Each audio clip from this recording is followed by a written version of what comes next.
In this video, I will be showing you how to blur a video in Canva. Let's get started.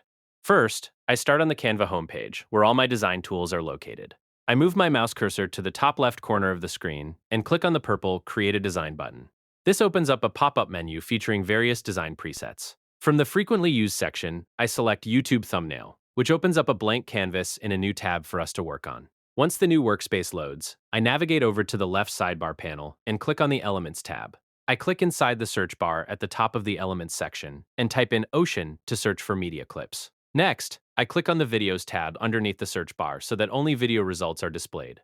I scroll down through the list of video clips until I find a clip of jellyfish swimming underwater. I click on this jellyfish video to add it directly into our design.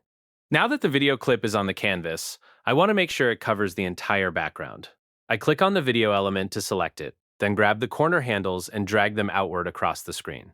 I adjust the dimensions and position of the video frame until it fully stretches to fill every edge of the canvas, ensuring there are no white borders visible around the frame. With our background video set up, I am ready to search for a blur effect overlay. I head back to the search bar on the left panel, clear out the text, and type in blurry effect. When the results appear, I scroll down through the graphics category to explore the various soft focus and semi-transparent blur options available in the library. I locate a rectangular gradient blur graphic and click on it to insert it over our video.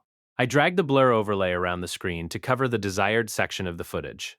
To check out more similar elements, I look under the Magic Recommendations area on the left panel and click on See All to open the extended selection.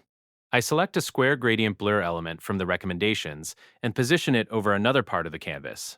I adjust its position to layer the blur seamlessly, giving the video a custom blurred look across selected sections. And there you have it. That's the complete process of how to blur a video in Canva.